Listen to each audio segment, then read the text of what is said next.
Esse é o podcast Áreas Contaminadas, um dos canais de divulgação científica da ECD Training. Eu sou Marcos Tanaka Reis, sejam bem-vindos e bem-vindas. Estamos no ano 2 do podcast. Sigam a gente também no YouTube, canal ECD Training, no Instagram, @ECD Ambiental, no Telegram, canal Áreas Contaminadas. Assine a nossa newsletter e fiquem conectados. A trilha sonora foi composta pelos escalafobéticos Mauro Tanaka e Guilherme Durão, @Azalato-Sampa e @Guilherme.Durão. Nossa missão é fornecer conteúdo de qualidade para que vocês ganhem poder pelo conhecimento e ao mesmo tempo dar voz às pessoas do GAC, reconhecendo seu papel e importância pessoal e profissional. O podcast Áreas Contaminadas é um espaço aberto e democrático com opiniões diversas sobre temas ligados ao gerenciamento de áreas contaminadas e ao meio ambiente. Todos e todas são bem-vindos. O oferecimento é da ECD Training e dos colaboradores do Apoia-se. A edição é de Lilian Coreiaço Rios.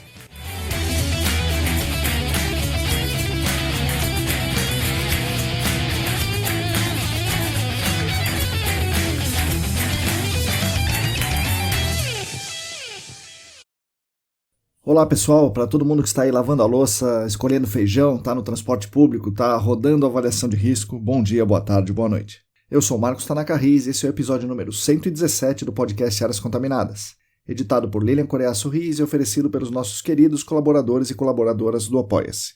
O podcast Áreas Contaminadas conta com o patrocínio master da Clean Environment Brasil, que comercializa produtos e tecnologias para investigação e remediação de áreas contaminadas.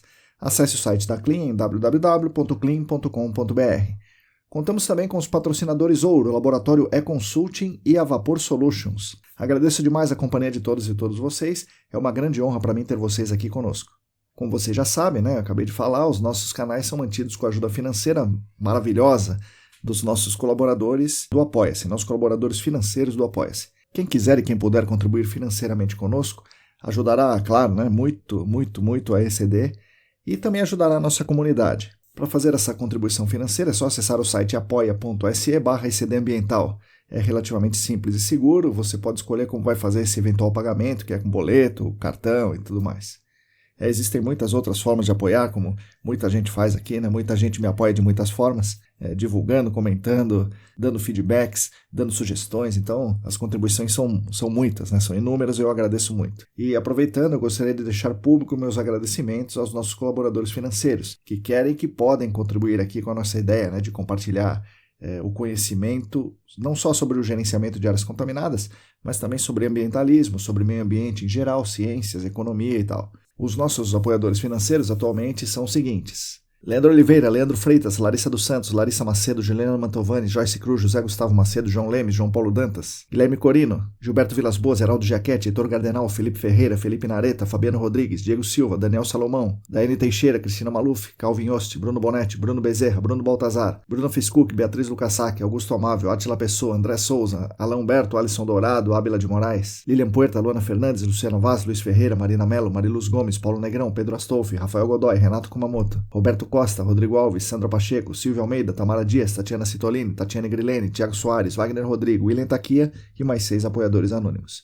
Muito obrigado a vocês, que são os principais responsáveis aqui pela manutenção desses nossos canais de divulgação. Bom, gostaria também de convidar vocês a ouvir os episódios do Screening de Notícias.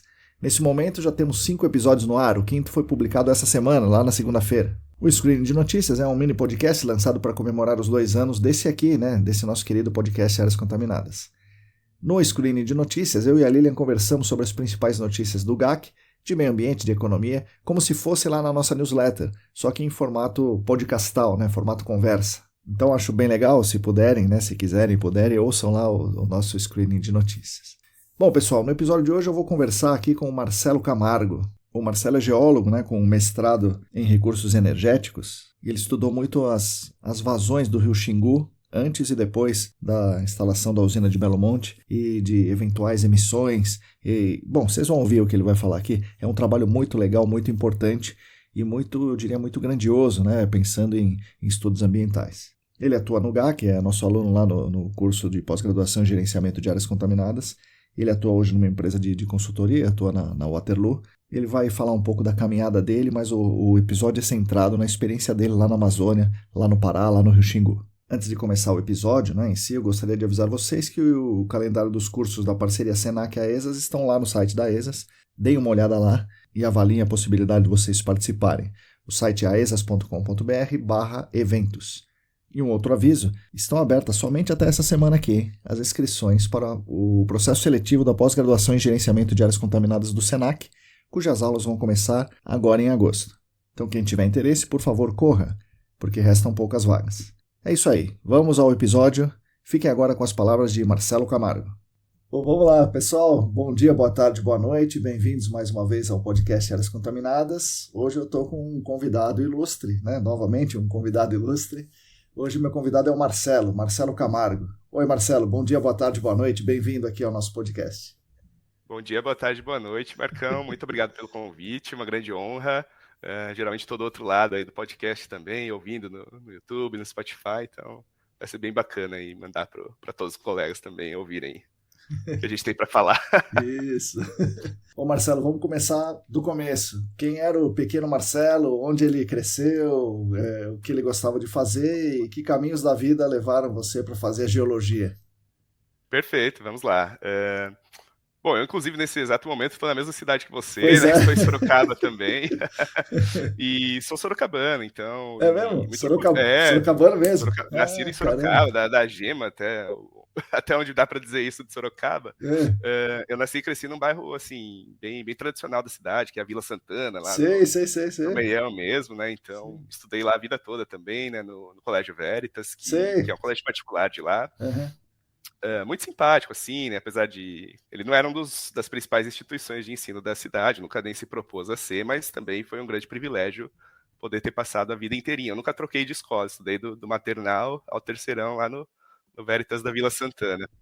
Então, tenho bastante orgulho, né, de ser sorocabano, isso até vira um motivo de, não piada, mas de gracinhas, assim, com colegas de São Paulo e de outras cidades do interior, então tá todo mundo sempre apontando aí pra Sorocaba, mas eu gosto muito da cidade. É engraçado que você não fala o sorocabanês, né? Assim, aquele sorocabanês tradicional. Perdi bastante depois de... justamente, acho que eu fiquei até os 17, mais ou menos, em Sorocaba, diretão, né? Nunca, nem tinha certeza pra onde eu ia, mas daí eu fui pra São Paulo já estudar. Assistia jogo ali no campo do Estrada, jogava bola no Santa Rita. Exatamente. Tomava uma coalhada lá no Lago do Líder, que tem uma bela coalhada síria lá, uma delícia. Coalhada síria, não sei, acho que é coalhada iogurte. Mas, pois é, como criança, eu acho até engraçado, né? Hoje em dia, né, na geologia, alguns colegas meus, ao longo do curso e tal, até observava não digo uma vocação, mas um amor, assim, que veio realmente dos 3 anos de idade e tal. Não, acho que não é bem o meu caso, né? Eu não era uma criança que comia pedra, que lambia brita, né? Lambia tijolo. Então, eu não diria que desde criança, assim, eu já tinha essa definição profissional, mas de qualquer forma eu era uma criança, assim, muito bem querida, né? Era filho único, então tive essa particularidade, né, de não ter tido irmãs. Hoje em dia, claro, sinto falta até, né? Vejo pessoas com uma família bem cheia de irmãos e falo, putz, mas, claro, com amigos também a gente resolve tudo, mas... Então cresci dessa forma, assim, né, de um lado, assim, meio nerd, entre aspas, né, de ter os videogames, jogava isso, jogava aquilo, praticava natação ao longo da infância, né, um esporte que eu gosto bastante, mas só lá perto mesmo do colegial e da hora de definir profissionalmente que eu acabei chegando mesmo no ramo da geologia. E não foi nem a primeira opção, isso é uma história, estava até contando esse final de semana, que primeiro eu tinha olhado para o curso de oceanografia, né, então tinha lá o guia do estudante com dezenas e dezenas de cursos. Sempre que eu fazia um teste vocacional lá, na verdade caía para as áreas de direito, economia, né, um negócio que, putz, acho que eu pensava na quantidade de leitura que teria nessas faculdades e me assustava. Mas a oceanografia parecia muito interessante, eu fui visitar o IOLA da USP, né, em determinado momento eles têm um museu oceanográfico, que é bem bacana, e é uma história muito engraçada, porque o monitor dessa tour que eu fiz, que deve ter durado uns 20 minutos, era um aluno do 5º ano da oceanografia, e durante esses 20 minutos ele conseguiu me convencer a não fazer oceanografia de forma alguma. Caramba! Ele tava muito amargurado. Ele estava totalmente amargurado com, assim, não tiro toda a razão, porque, claro, o mercado sempre é muito difícil. Se às vezes não é tão simples, em certas fases, né? Não é tão simples nem para geologia, a oceanografia com certeza é a prima mais feia ainda, né? Infelizmente.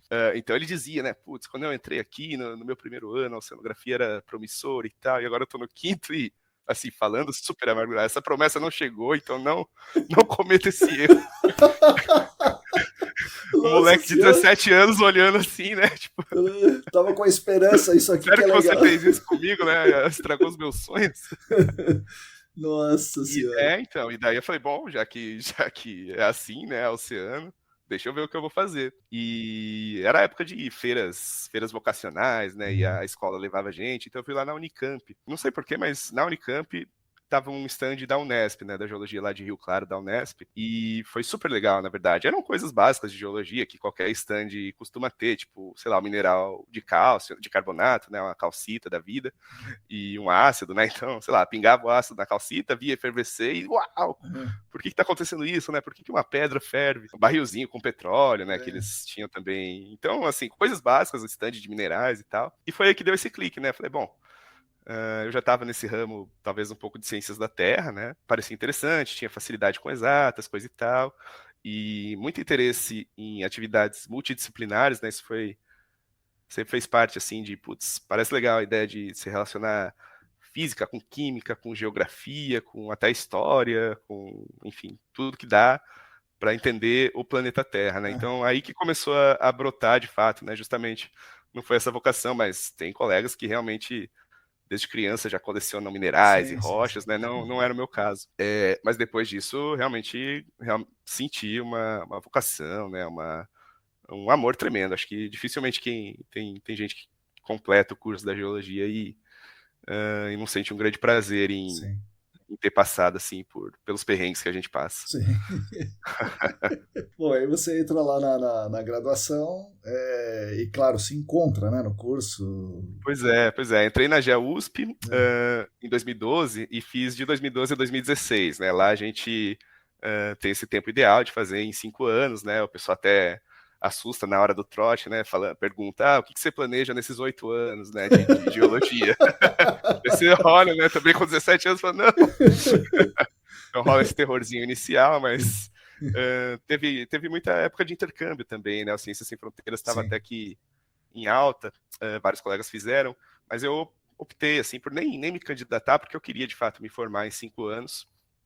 Os professores até diziam, putz, cada ano que você atrasa o curso é um Toyota menos da sua garagem, algo do tipo, né? Então, supostamente estava assim na época, né?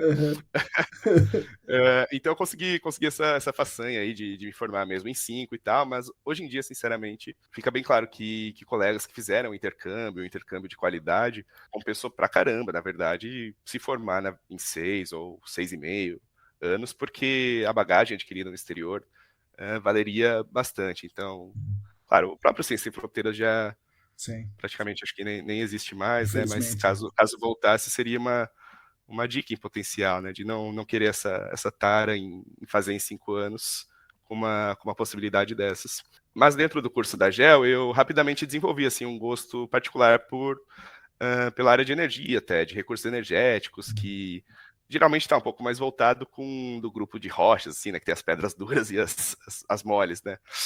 Então sempre mais para as moles, né, então gostava de sedimentologia, que hoje em dia, né, no GAC e tal, nas ciências ambientais também é muito mais fácil chegar em contato com coisas moles antes das duras. Então eu fui desenvolvendo meu currículo lá dentro da geologia justamente para tentar entrar na indústria do petróleo, especificamente. Era algo que eu gostava bastante. Fiz matérias lá de geoestatística, de geologia do petróleo, etc e tal. E olhava a Petrobras, assim, como o suprassumo do emprego, assim. Sempre foi o meu objetivo final, assim. Aliava também, né, acho que um desejo, né, de um emprego, um desejo pessoal, assim, de talvez ter um emprego público, né, e algo que, sei lá, utilizar o conhecimento de universidade pública também, em uma empresa, assim, a serviço do Brasil, esse tipo de ideia, né, de ideal. Então me fez seguir, assim, claramente esse caminho dentro da GEL, né, eu fugi um pouco de mineração, por exemplo, e de, enfim, coisas associadas, para atentar o petróleo. E acabei me associando com o orientador, que era justamente a cadeira de Geologia do Petróleo lá da USP, que é o professor André Sawakuchi. Então, tudo que eu fiz lá, assim, foi meu único orientador da vida acadêmica, não tive outro. Por outro lado, a Geologia do Petróleo lá na USP, por incrível que pareça, é uma optativa, né? Não faz parte da grade principal.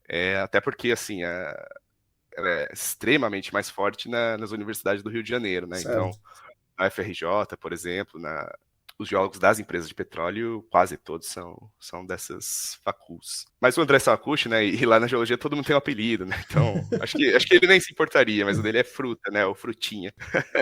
Então o grande Frutinha me acompanhou bastante, e ele é um professor jovem, assim, e eu sempre achei isso muito bacana, que desde a primeira reunião que fizemos, assim, eu era um estudante do terceiro ano lá da GEL, e ele queria ouvir as minhas hipóteses, por mais toscas que fossem, né? Então ele se colocava, né, se nivelava a mim para saber o que eu queria pesquisar numa iniciação científica e tal. E isso foi bem bacana, despertou assim essa pontada, acho que acadêmica, talvez, desde a IC mesmo, né? Como era o interesse meu estava claro na área de energia mesmo, a gente pesquisou um pouco lá questões de gás de folheiro, né, o tal do shale gas, que estava rolando um boom energético nos anos de 2014 em diante lá nos Estados Unidos, e que aqui no Brasil até hoje, assim, inexplicavelmente ainda chama de gás de xisto, né, sendo que dentro da geologia não tem absolutamente nada a ver um xisto com folheiro, mas eu tentava, na medida possível, assim, nas coisas que eu escrevia, deixar claro que, meu Deus, é gás de folheiro.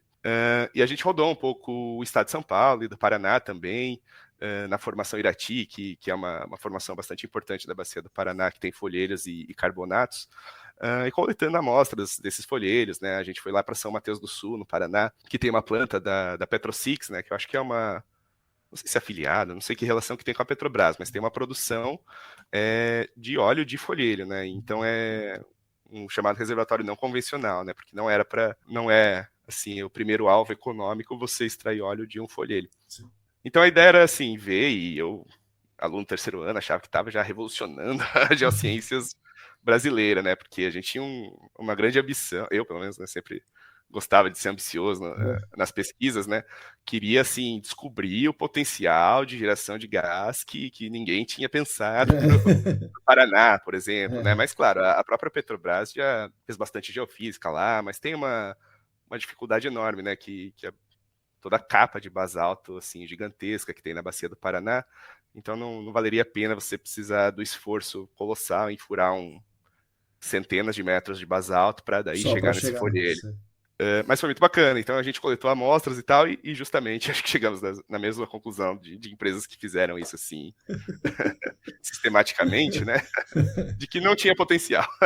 Então acabou ficando o gás de folheiro lá pro fracking dos Estados Unidos mesmo, né, e essa moda não chegou no Brasil.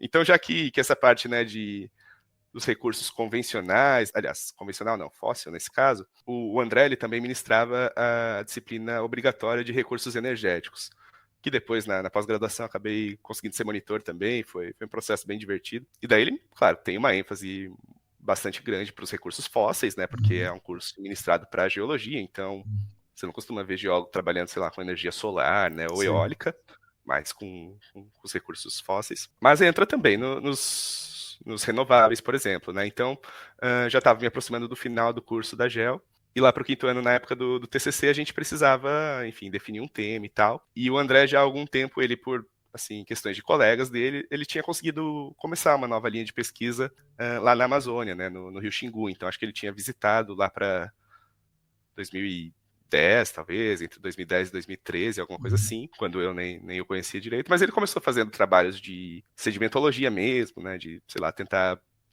entender um pouco melhor dos sedimentos do Rio Xingu, de onde que eles vêm, para onde que eles vão, qual a composição, qualquer coisa do tipo. Então começou com um assunto um pouco mais geologia pura, né, geológico, ciência básica, mas rolou todo esse processo, assim, que foi extremamente relevante na região, que foi a aprovação e construção, instalação e agora operação da usina de Belo Monte, né, da hidrelétrica. Então ele, assim, não dá para ignorar, né, o tamanho que hoje em dia, né, é a quarta maior hidrelétrica do mundo, né, que também é uma estatística que, enfim, pequeno parênteses, hoje muitas pessoas confundem terceira ou quarta, mas na verdade é quarta, se você pegar os números. Mas é algo meio tipo gás de xisto também, que ainda não atualizou esse número. Certo. Mas é gigante, isso que importa. Sim, é grande pra caramba. Por outro lado, ela se justifica, de certa forma, por ter uma forma, né, de construção que é o Run of the River. A usina de Belo Monte, né, ela é o reservatório dela é do tipo fio d'água, né, então ele não é aquele reservatório de acumulação, são os dois tipos principais. Então ela acaba se justificando, de certa forma, né, o fato dela ser gigantesca e tal, pelo menos ela utilizou esse modo de construção que ele tem uma pressão ambiental um pouco menor que os reservatórios de grande porte. Certo. Como, por exemplo, sei lá, Balbina, Tucuruí, que são, assim, impressionantes, porque você consegue ver do Google Earth, assim, de longe, você vê um buraco, assim, no Nordeste, no Norte do Brasil, e cheio d'água, né, que são os reservatórios super gigantes. Esses de fio d'água, né, a premissa deles é que a vazão que vem do rio mesmo, né, a velocidade com que está vindo, é essa energia que já vai direto dali para cair para a turbina, né, assim, estou explicando de uma forma muito simplificada, mas basicamente, assim, o rio ele não vai encher um longo reservatório e construir uma grande energia potencial e aí gerar energia, né, então depende um pouco mais da força que o rio tiver vindo já no início, no momento, assim, a montante. Tudo isso aconteceu enquanto... justamente, o André, ele estava pesquisando coisas um pouco relacionadas à geologia básica, mas surgiu todo esse conflito, né, de Belo Monte, porque, querendo ou não, Belo Monte se tornou um conflito por uso da água, né, porque agora a água lá do rio Xingu, grande parte dela está sendo desviada, né, das funções originais não, mas das funções que as pessoas e que o ecossistema estava acostumado para o uso específico de geração elétrica, né? Então é um caso clássico de conflito pela água, né? Tem gente querendo que o rio corra mais para poder navegar melhor, né? Então a navegação foi impactada, fauna aquática extremamente impactada, né? A questão de pesca. Então, agora, retomando, né? Relinkando com o meu final lá de curso da geologia, o André falou, olha, tô fazendo projetos lá na Amazônia, né? Você toparia, assim, assumiria o desafio e tal. Não foi assim... foi um certo desafio, porque daí, de fato, foi para campo lá, mas dentro dos projetos e tal, foi algo assim, um pouco que usou ainda métodos computacionais. Então, eu fiquei interessado, né, em saber como que a vazão do rio Xingu se comportaria ao longo do tempo, né, ao longo da vida útil da usina, já que ela foi construída nesse modo que depende do rio sempre estar assim, com bastante água, digamos. Se durante os 30, 40, 50 anos que se espera que uma obra desse porte viva, se o rio Xingu vai continuar assim, vai continuar com água o suficiente, né? E aí que eu comecei a entrar justamente nas pesquisas que envolveram meu TCC, o meu mestrado, para responder essa questão específica. E cheguei a resultados aí um pouco assustadores, talvez. Pô, você tocou no ponto que você trabalhou no Xingu e conhece a região melhor do que muita gente, né? Do que eu, por exemplo. E daí eu preparei uma questão para fazer para você, porque como você viu ali, viu tudo, né? Viu o impacto nas pessoas, viu o impacto ambiental, viu a utilidade, viu tecnicamente o que está sendo feito. Nossos militantes políticos, né? A gente começa na militância política lá atrás, eu sou bem mais velho que você, né? Então, para você ter uma ideia, o Chico Mendes, quando o Chico Mendes foi assassinado, eu tinha já 17 anos, né? Então eu já militava na política e tal. Então, vou fazer a matemática depois. Isso. Eu tô com 50, faço 51 esse Poxa, ano. não precisava revelar. Mas caramba, e ele já argumentava, né, contra talvez esse desenvolvimentismo na Amazônia. Com certeza. E ele era essencialmente um militante político, né? Antes de ser um militante ambiental, ele era um militante político. E ali, com aquilo, começa a despertar um pouco mais na militância política brasileira um olhar mais ambiental também, né? Porque antes era muito urbano, né? A militância política era muito mais urbana do que... E eu venho dessa onda, né? Então, quando vem o projeto de Belo Monte, nós militantes achamos assim, poxa, é um negócio bom. é bom, porque vai trazer desenvolvimento para quem precisa. Coitado da população indígena, ribeirinha, sofre com falta de energia e é um projeto que finalmente alguém vai olhar para eles. Então a gente pensou isso. E aí, um pouco mais à frente, a gente vê que talvez o resultado não compense o impacto. E aí a gente vem toda um forte militância ambiental para dizer que nós estávamos errados ao pensar aquilo. E como é que é então, Marcelo? Conta aí para nós. Ai, não, essa é uma pergunta excelente, acho que dá para fazer um podcast só em cima dela. Mas vamos lá, acho que eu talvez abra a resposta colocando já um pouco a minha posição atual e desenvolvida depois dessas viagens, né? A primeira que eu fiz lá para o Xingu foi em 2016, justamente no âmbito do TCC, né? O que foi uma grande honra, porque não é sempre que se consegue algo do tipo, né?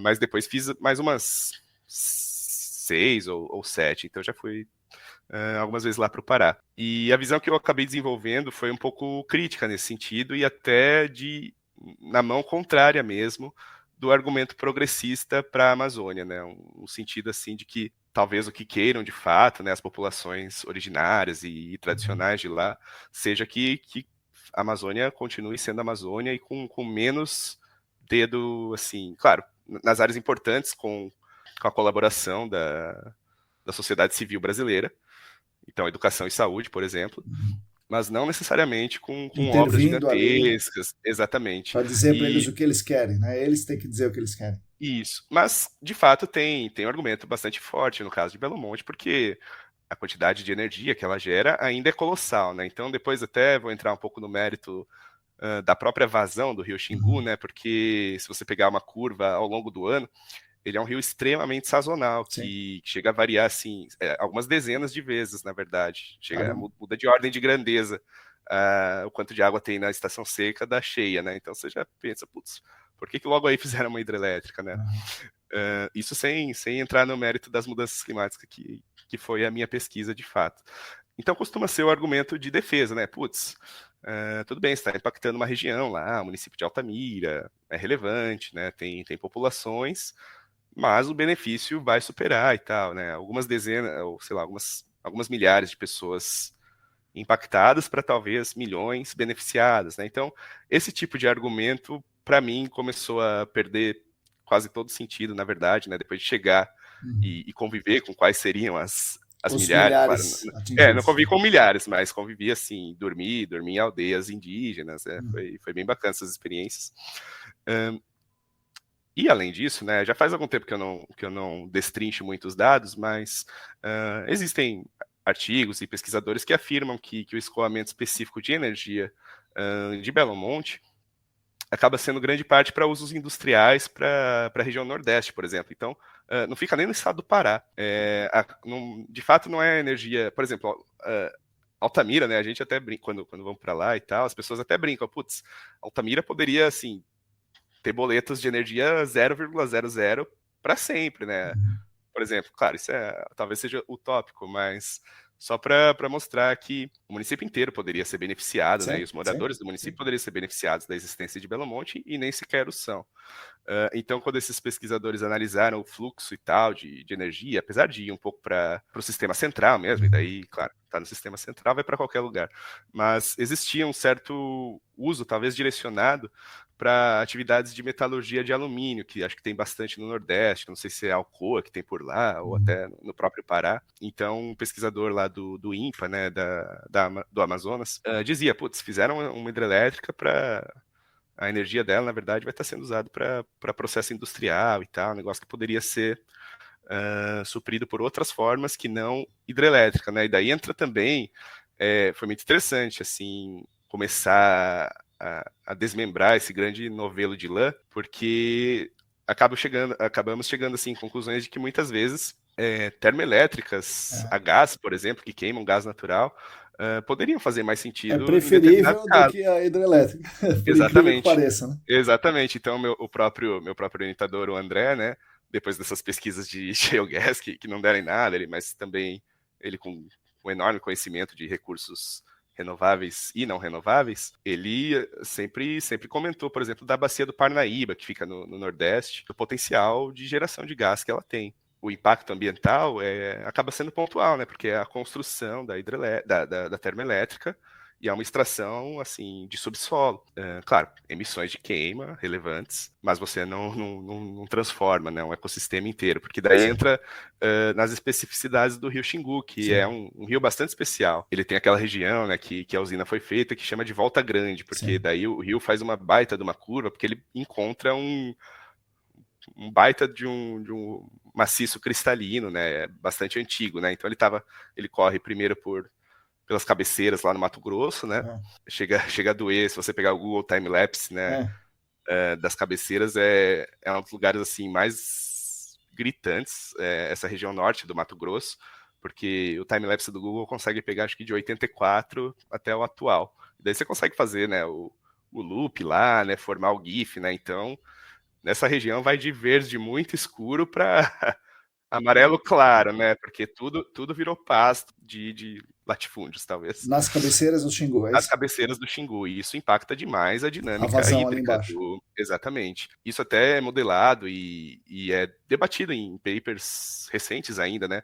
Se o desmatamento, até que ponto ele até aumenta a água que vai no rio depois, né? Porque de certa forma, ele Diminui a acelera o infiltração. escoamento superficial. Exatamente, acelera. Então, o que chove cai mais rápido no canal principal, né? Menos tempo de residência no solo, qualquer coisa do tipo. Por outro lado, né, a médio e longo prazo, o desmatamento numa área relevante como essa afeta diretamente a produção de chuva, né? Então, daí é esse tipo de modelagem, né? Que não dá para, assim, não dá para tentar cair nessa falsa equivalência de falar, opa, se a gente desmatar a cabeceira, é assim que vai ter mais água no rio, né? Pelo amor de Deus. Mas é impressionante a cabeceira do rio Xingu mesmo, né? Virou um grande campo de soja para, não sei se para exportação ou para alimentação bovina. Acho que é as duas coisas. Daí tem o Médio Xingu, que eu acho que ele corre quase tudo por terrenos sedimentares, porque é uma reta só, assim, lá do norte do Mato Grosso até o meião do Pará. E daí chega nesses terrenos cristalinos. Então o rio basicamente bate num rochedo e dá uma super volta, assim, de 80, 90 quilômetros por trás. E é justamente essa 90 quebra. quilômetros, meu Deus do céu. Eu acho que sim, Impressionante. acho que é a extensão completa da. É muito legal, assim. Eu não tinha a menor noção, assim, do porte de um rio amazônico, mas a sensação, assim, de você entrar na voadeira, né, que é o barco lá, e começar a cruzar, assim, de margem a outra, isso, sei lá, leva quantos 10, 15 minutos. Nossa. É um negócio, é muito louco. E pois é, acho que toda a velocidade que a água adquire e tal, nesse curso, e esse terreno cristalino, feições geomorfológicas e tal, tudo isso é o que dá a velocidade suficiente para a água do rio Xingu ser atrativa como potencial hidrelétrico. Então é aí que está tudo conectado. E até onde eu sei, era um projeto que vinha da época da ditadura, justamente. Então, era a conhecida hidrelétrica de Cararaú, tinha esse nome antes de ser proposto Belo Monte, né? E foi trocado porque seria assim mais inadmissível ainda, né? Usar um nome indígena e tal para hidrelétrica, né? Então conseguiram evitar esse mau gosto. Mas esse projeto foi retomado nos anos do governo PT. O que é bastante curioso até, porque apesar de, politicamente, né, os agentes envolvidos lá em Altamira e no Pará serem, se identificarem talvez com o espectro da esquerda, né, ou pelo menos com serem críticos do atual espectro, do atual poder, muitos deles, ou quase todos, na verdade, também têm uma mágoa enorme com o PT. Então isso é curioso porque, comparado, por exemplo, com colegas que não têm talvez essa vivência e tal, e que defendem com unhas e dentes o próprio PT, eu acabo tendo, eu também, essa crítica específica, né? Porque existe um vídeo no YouTube que é até de doer, que é uma reunião, acho que 2006 ou 2007, quando a Dilma ainda era ministra de Minas e Energia. E é uma reunião meio que, acho que dá para dizer que era uma reunião de aprovação de Belo Monte, porque tinha bastante gente importante na mesa, ela chegou e falou, ó, gente, o que falta aí para conseguir fazer acontecer? E acho que já tinha questões ambientais e de impacto, mas foi basicamente assim, Belo Monte o tipo de coisa que deve rolar muito na política mesmo, né? Então a decisão já estava tomada de que existiria a usina, né? E qualquer entreveio no meio assim ambiental ou de qualquer outra natureza seria resolvida depois e tal. Então é muito forte, assim, né? A gente ainda, as pessoas que prefeririam ainda, claro, governos do PT aos governos atuais, acaba tendo essa certa mácula desse ponto de vista, né? E eu acho que é aí que, voltando, então, fechando todo esse grande balão, é aí que entra um pouco essa vibe não progressista, né? De não pensar, né, mesmo sendo talvez algo que vise crescimento social, vise o crescimento do país, fortalecimento do país com segurança energética, de que pode ser feito de uma maneira melhor do que com uma usina hidrelétrica na Amazônia. Então, acho que esse foi o X final da questão, assim, né, de um gasto gigantesco, né, acho que chegou aos 40 bilhões de reais e vai saber o quanto desses 40 bi aí, para que lado eles foram, né, é isso que eu quero dizer, mas chegou nesse ponto. Então, Belo Monte existe, ela foi de fato construída, foi feita, não importou nenhum argumento técnico, né, e aí hoje em dia acabou se instalando esse conflito pela água, né, que a usina pede X% da vazão do rio para poder operar e para gerar a energia que ela promete. As populações falam, putz, mas esse X% vai ferrar tudo, vai matar a jusante aqui, né? Enfim, vai impactar o modo de vida, etc e tal. E as coisas acabam sendo judicializadas. Então então eu me vi, né? Isso foi muito louco, né? De estar vindo de um background que a gente fazia, sei lá, geologia básica, né? O mapeamento, coisas inocentes, entre aspas, para um baita de um conflito, né? E um negócio que daí eu acabei, assim, ao longo do tempo mesmo, desenvolvendo essa opinião pessoal e percebendo que, e na verdade tomando bastante cuidado, né, ao fazer ciência, para não me apaixonar pelas causas, né, e para focar na geração na geração e interpretação de dados. Só que daí quando se gera e se interpreta os dados, isso suporta muito uma opinião específica sobre Belo Monte. Analisando, por exemplo, essas questões de mudança climática, que daí foi o tema específico, né, tanto do TCC, que evoluiu para o mestrado mesmo, né, que eu fiz logo em seguida lá na USP, foi entender essa perspectiva futura do Rio Xingu, né? E fazer projeção de clima é sempre um negócio assim, cartomancia quase, né? É difícil. Realmente tem gente que nem chama de ciência mesmo qualquer projeção do futuro, porque assim, é difícil embasar mesmo, mas essa área climatológica aí é muito louca, é super complexa, né? Eu tive que me embrenhar um pouco, né? Os laboratórios ao longo do mundo, né, de meteorologistas, assim, cada um tem o seu modelo climático, né, computadorizado, e rodam para o mundo inteiro e falam assim, quanto que vai ser a chuva dia após dia até o fim do século, algo do tipo.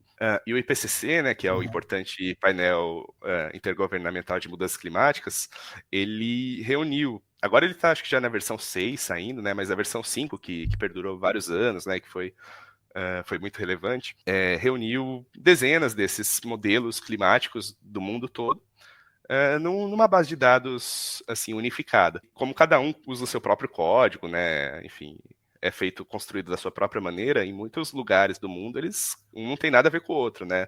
O modelo X fala que 2050 vai estar super quente, vai estar desértico, e o modelo Y fala que vai estar inundado. Em certos lugares do mundo acontece isso, né? Essas incongruências.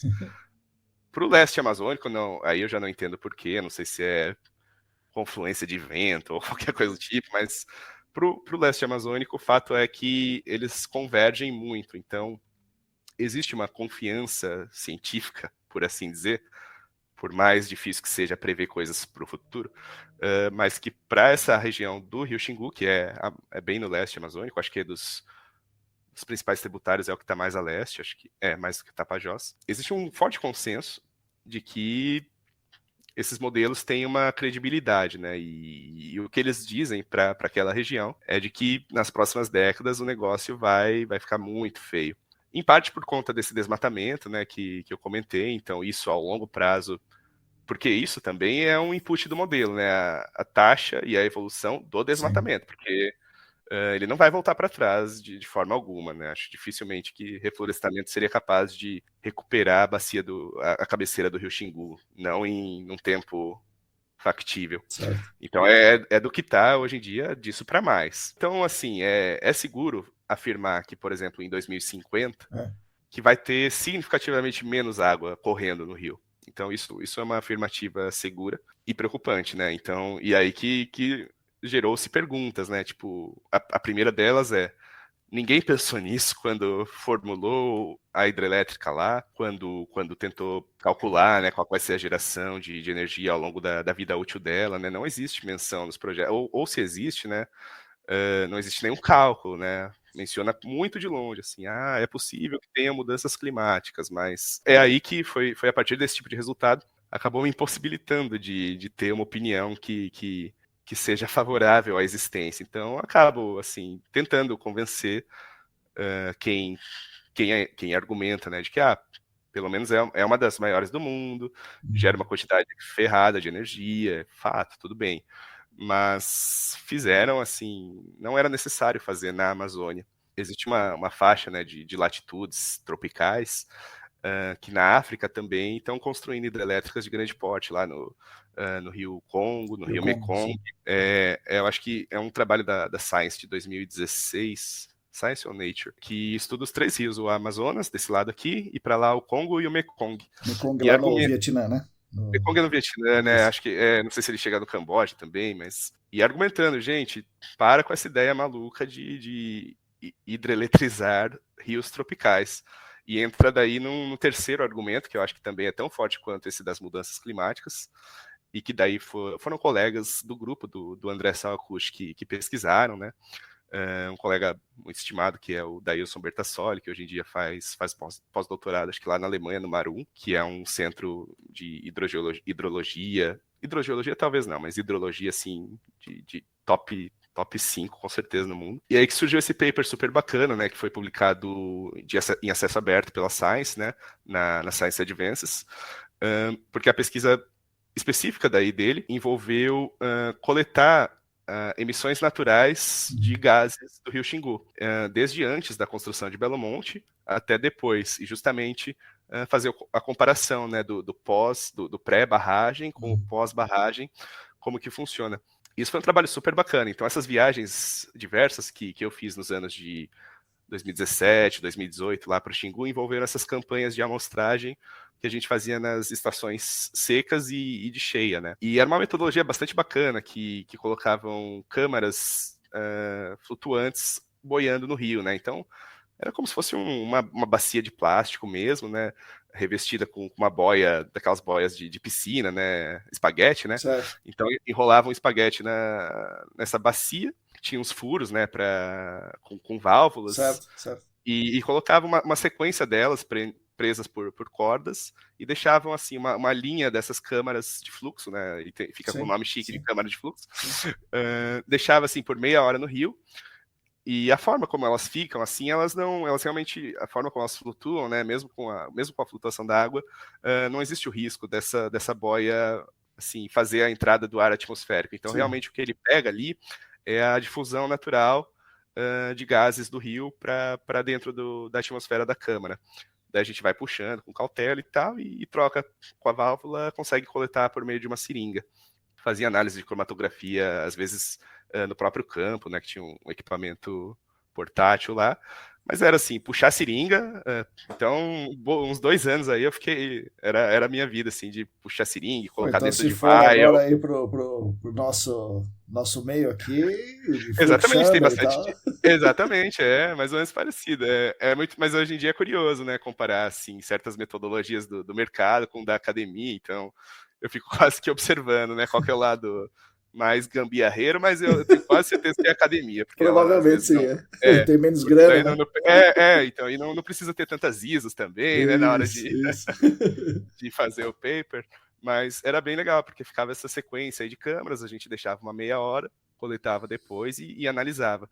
E justamente foi um argumento fortíssimo depois, porque os resultados, assim, deram batata, né? O fato de ter barrado o rio e alagado uma área com matéria orgânica gerou uma baita, muito metano a mais, né? Então, é esse o raciocínio, né? A Então é área alagada bem pelo mais reservatório. metano depois da barra. Exatamente isso. Então, comparado com as medidas de antes do barramento, a quantidade de fluxo de metano que existia natural do rio para a atmosfera era substancialmente menor. Na verdade, 3 vezes, acho. Acho que a conta final foi 200% a mais que meia hora de câmara deram de metano após o reservatório estar feito, né? Porque eram alagados áreas de pastagem e tal, até houve um bom tanto de supressão vegetal, que era com esse argumento, né? Então a gente, assim, cenas que o pessoal de Altamira lá ficou muito triste de ver, assim, ilhas inteiras no meio do rio sendo varridas mesmo e até incineradas, um negócio de louco, mas com a ideia de gerar menos material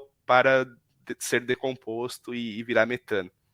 Mas isso não acontece, no fim das contas, enfim, pastagens, né? Isso foi um outro resultado do trabalho, que mesmo não é só assim um tronco gigante alagado que vai gerar metano, um pasto alagado também é relevante. E daí o irmão do André Sawakuchi, né, que também é pesquisador, é o Henrique Sawakuchi, ele é super biólogo, ecólogo, muito focado em gases de efeito estufa. Então ele conseguiu, assim, calcular, o doutorado dele foi não só para o Rio Xingu, mas como para os principais rios amazônicos. E ele fez esse método para quase todos eles, tentou chegar meio que num saldo, né, num budget de carbono emitido pelos rios amazônicos, né?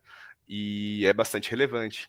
Então, em poucas palavras, né, o próprio aquecimento global e tal, né, em que o gás metano ele tem um potencial de aquecimento bem maior que o gás carbônico. Sim. O próprio aquecimento global tem uma componente assim inesperada que é de matéria orgânica alagada da Amazônia, né? Então, daí esse outro artigo que eu mencionei, que é da Science, que fala de rios tropicais em geral, é um argumento fortíssimo também, né? Tipo, gente, deixa essas coisas que já funcionavam por milênios intocadas, né? Deixa funcionando naturalmente e não vamos colocar o dedo em outras coisas, né? Então virou mais ou menos essa linha aí que eu também formei minha opinião.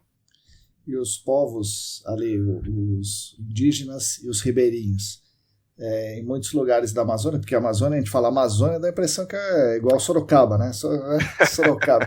Não, a Amazônia... Chega logo em Votorantim, né? Isso. A Amazônia é um monstro, né? Então, em alguns lugares, como a gente viu agora, o Vale do Javari, existe conflito entre os ribeirinhos e os povos indígenas. Lá no Xingu, me parece, assim como um leigo, que não existe esse conflito entre os ribeirinhos e os povos indígenas. Como é que funciona a dinâmica lá? Quem que é o invasor? Porque eu também li um livro, que você deve ter lido também, da Eliane Brum, né? O Banzeiro Cotô, né? Eu ainda não li esse, mas eu fiquei sabendo do lançamento dele.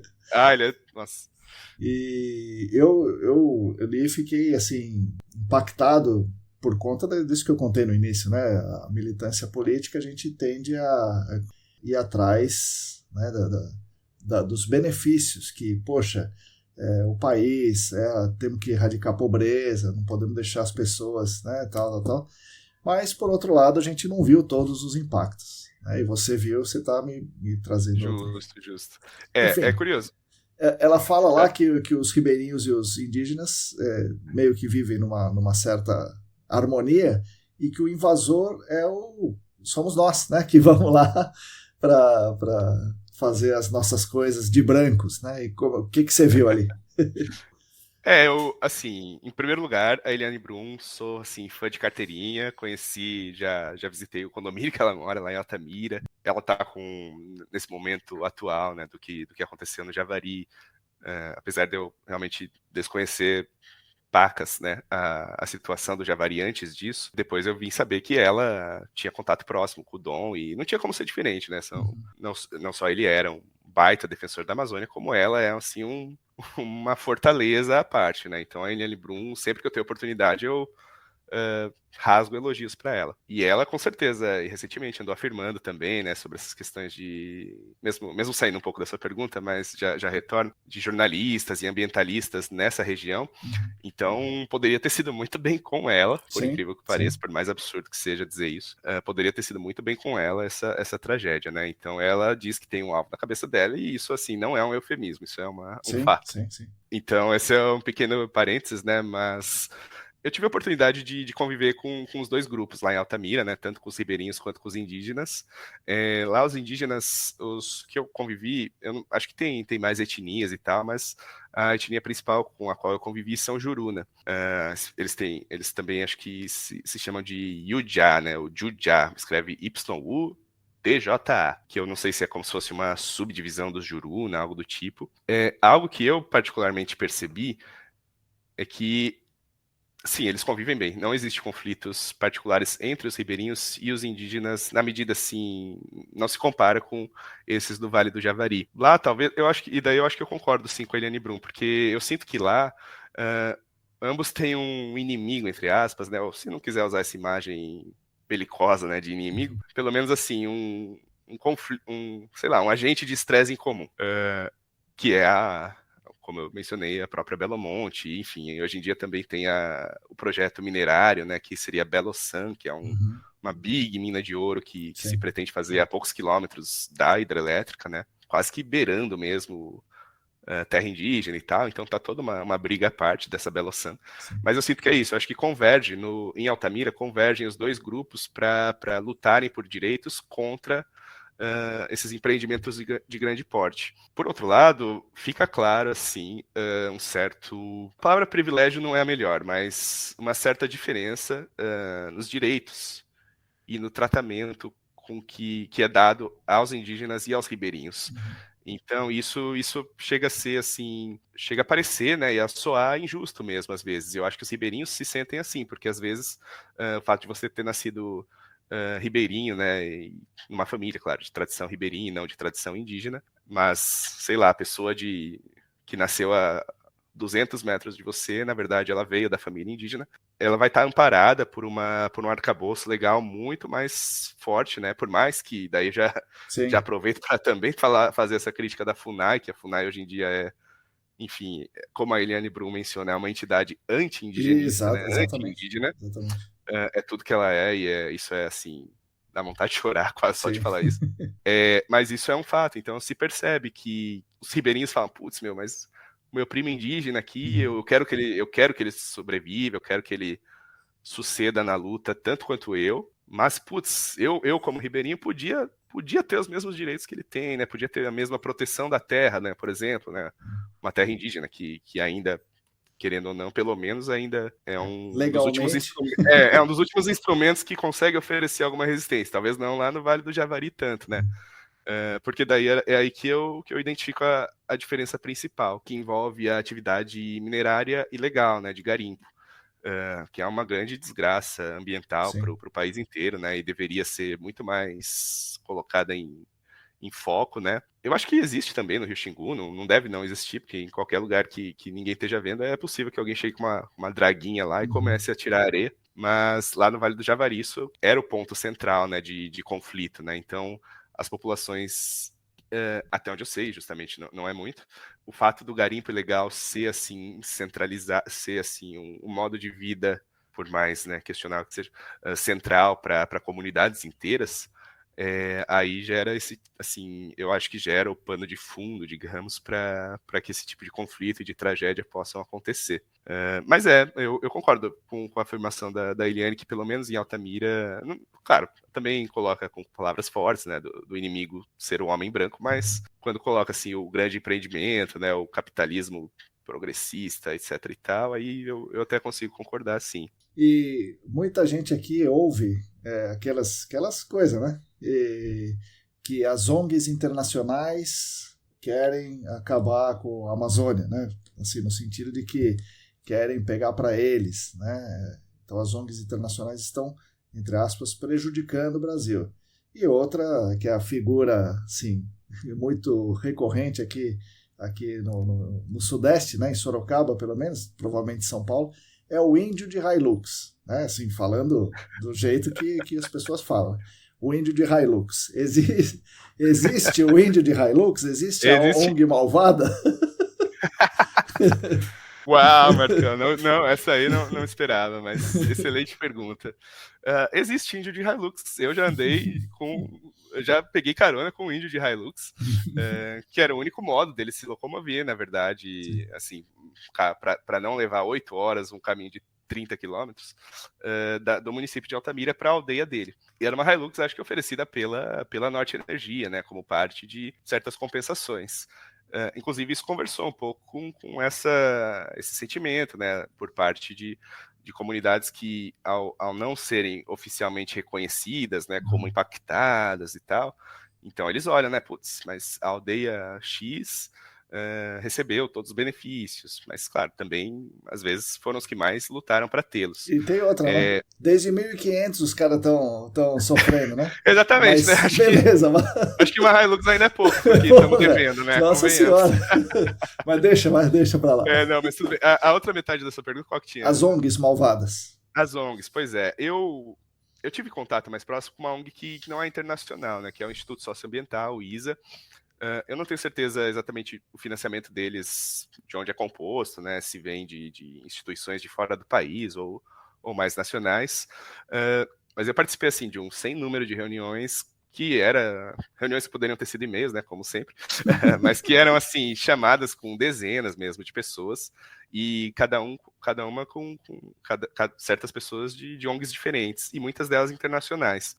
Minha percepção pessoal de tudo isso foi que parece uma divisão que não ajuda, porque acredito que cada uma das ONGs, né, tem seu próprio financiamento e talvez até uma certa cobrança de quem financia para conduzir as ações de um certo jeito. Então acaba assim, um monte de gente que quer a mesma coisa, mas como cada um é afiliado com um certo grupo, né, e cada grupo trabalha de uma forma, isso mais atrapalha, né, e causa dissonância, em vez de entrar numa sintonia, é o contrário. Eu não acredito que exista interesse específico em tomar a Amazônia para si, ou qualquer coisa do tipo, tornar a Amazônia mais explorada. Eu acho que, pelo contrário, acho que se perguntasse para a grande maioria dessas pessoas, elas teriam também uma visão menos desenvolvimentista, menos progressista para a Amazônia. Acho que isso quase que é um paralelo com esses fundos aí milionários que países da Europa às vezes oferecem, né? E que na verdade tem que ser aceitos.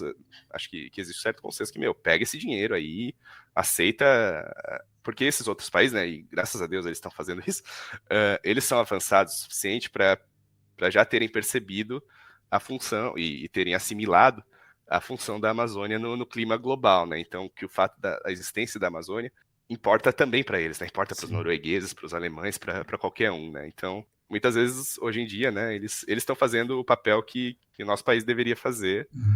Então, eu sinto que eu acho que o dinheiro é assim, não se pode recusar de forma alguma.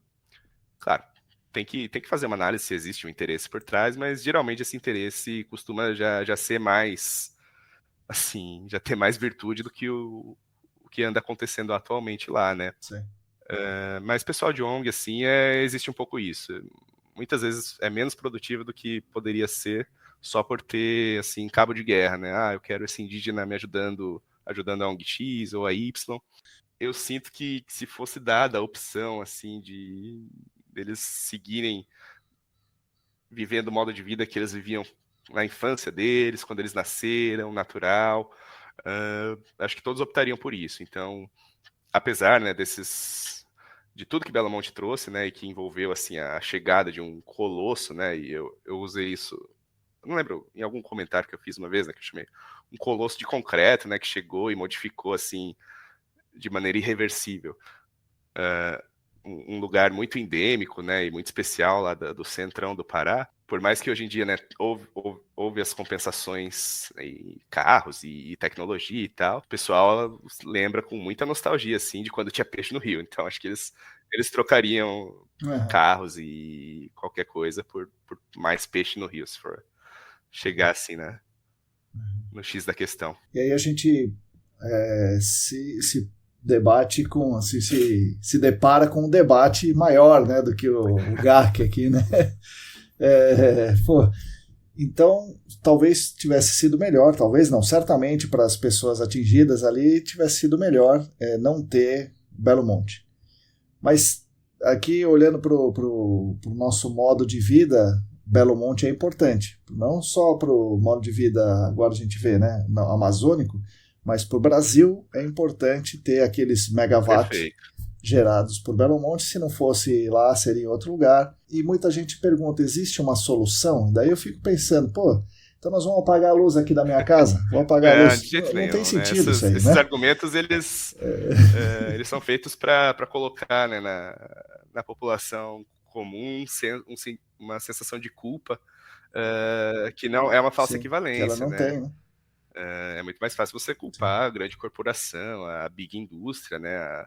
A indústria que funciona de madrugada para ninguém ver, soltar fumaça, né? Então, emissão.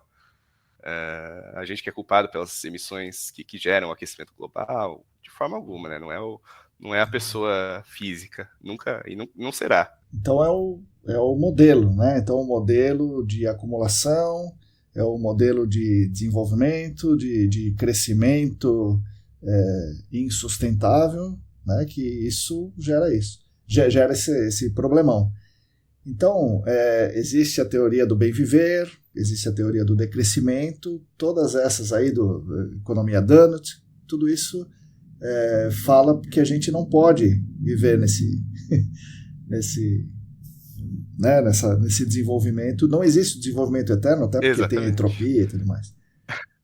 E aí, o que a gente vai fazer? Pois é uma boa pergunta, né? Porque como que se limita, né, dentro de uma sociedade livre e capitalista, como que você coloca um limite no lucro, né? Isso seria totalmente autoritário, não se pode fazer, mas por outro lado, as empresas que produzem, as que consomem e tal, se você olha os balanços delas, projeções, né, que sempre, os histogramas lá, sempre estão, a barrinha do ano seguinte, sempre é maior que a do anterior, né? Então eu não tenho uma resposta para isso, mas eu chego nesse mesmo impasse, assim, com grande frequência, né, de pensar como é possível e tal, até para uma produtora querer, assim, que sempre se produza mais de um ano para o outro, né? Será que não é possível, assim, um patamar em que todo mundo saia feliz? E não sei, são visões aí que eu acho que para conseguir chegar em respostas tem que pensar, assim, um pouco mais profundamente em sistemas políticos mesmo, porque da forma como está configurado,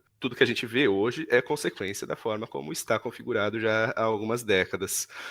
Mas do ponto de vista energético, né, por mais que sim, a usina de Belo Monte, a quantidade de energia que ela fornece ainda é um negócio assim absurdo, apesar dos riscos de geração que não deveriam existir com ela, eu acho que dá para o argumento hidrelétrico na Amazônia, em Rio Tropical, que alaga muita floresta, que vai gerar metano, né, por tudo que a gente comentou, é algo um pouco mais fácil de conseguir argumentar que outras formas de energia seriam mais interessantes. Isso até dá para conversar com uma visão desenvolvimentista. Então, por exemplo, e é algo que eu acho que não é nem contraditório eu mesmo ter essa visão, apesar de eu não ser um conhecedor a fundo do método de geração nuclear de energia e entender que também ele é, assim, tem muitos riscos a se compreender, eu sinto aí, isso é uma opinião radical, mas que eu não me importo de falar também, eu sinto que, por exemplo, o centro-oeste brasileiro, ou esses mega latifúndios aí, terras, assim, existe espaço suficiente para, sei lá, que num raio de muitos quilômetros você conseguiria talvez reduzir o raio de influência. Não que eu vou propor concretamente assim, né, aqui no podcast, que se deveria construir uma Angra 4 aí lá no meio do Mato Grosso, mas eu acho que dá para considerar formas de energias renováveis ou não renováveis que vão fornecer para o Brasil, caso se mantenha, né, esse desejo, o Brasil de que sempre tenha também mais energia, né, claro que é uma das funções básicas, talvez, do Estado, né, que nós queremos como sociedade, que isso dá para ser feito sem mexer num lugar assim que preferia ficar não mexido, eu acho. É preferível um Angra 4 no meio do Mato Grosso do que outra hidrelétrica eu diria que sim. Tapajós, por exemplo. Pois é, talvez nem contaminasse tanto, não que eu entenda, não conheço tanto o subsolo lá do Mato Grosso, mas acho que dá para fazer um polígono de restrição lá para queimar urânio. Entendi. Bom, é interessante, né? Depois a gente volta nessa história, mas como é que você sai daí e entra no gerenciamento de áreas contaminadas, então? Você tá lá, meu, você tá vendo um negócio ambiental desse tamanho, negócio importante pra caramba, e você vem aqui numa área urbana e quer ver se aquele posto de gasolina está contaminado com o risco de 10 a menos 5 de alguém respirar aquele benzeno. Mas como é que foi isso aí? Não, beleza, isso é uma história curiosa também, né, e tem bastante disso, eu confesso que existe esses feelings diferentes, né, de estar trabalhando com, sei lá, hidrologia de grande escala, né, e pensando, nossa, tô mexendo aqui com um dos principais tributários do Rio Amazonas, e de fato no GAC, assim, eu tô preocupado com o potenciométrico de uma área de 50 metros quadrados, né, algo do tipo. Mas teve motivos, assim, um pouco mais práticos que me fizeram chegar nessa mudança. Um deles foi assim, um certo conflito que eu tive, assim, que eu defendi o mestrado, que foi em 2019, se eu deveria seguir na área acadêmica ou não, né? Acho que é um conflito que todo mundo que defende o mestrado tem, né? Se, em poucas palavras, se emenda com o doutorado ou não. E no primeiro momento, minha resposta, aliás, não só no primeiro momento, porque até agora, né, a minha resposta foi não. Então eu conversei com o meu orientador, né, acabei pedindo, assim, alguns meses para decidir se entrava ou não no doutorado. Tinha tido a sorte ao longo do mestrado e iniciação científica, até, eu não sei se era exagero dizer, mas o tipo de tema que acabei pesquisando e tal, de mudança climática com a Amazônia, estava bastante quente, né? Então era meio que garantia de bolsa, em poucas palavras, né? E de bolsas boas, né? Então eu tive a sorte de conseguir bolsas boas ao longo da graduação e do mestrado. Teria até essa premissa, né? Essa certa confiança de que seria possível no doutorado.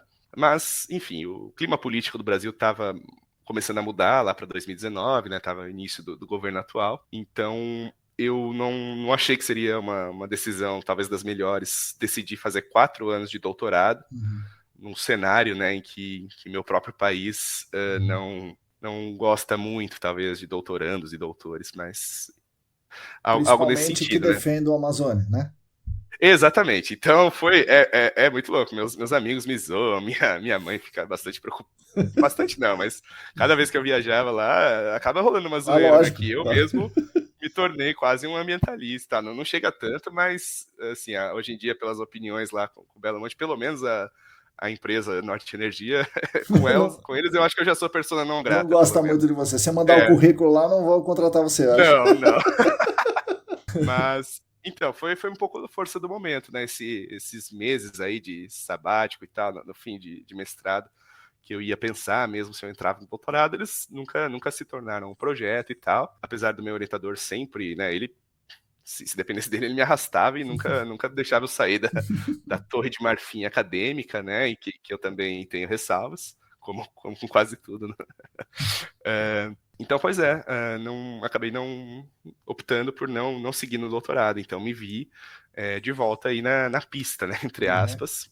Já estava no momento melhor, acho, do GAC, bastante vaga surgindo e já havia uma percepção, assim, fazia um bom tanto de anos que o grosso, né, da massa profissional que se formava lá na USP, talvez nas outras faculdades de São Paulo e tantas outras, o grosso da massa estava entrando no GAC mesmo. Então acabou indo nesse sentido, né? Tinha entrado pandemia também, um período de isolamento, mas em sequência eu falei, não, agora eu preciso voltar ativa, né, e fui procurando vagas. Tinha um certo conhecimento em hidrogeologia, né, apesar de não ter sido foco específico nem de mestrado, nem de TCC, mas para falar de hidrologia, sempre entendia também como funcionava um pouco lá para baixo.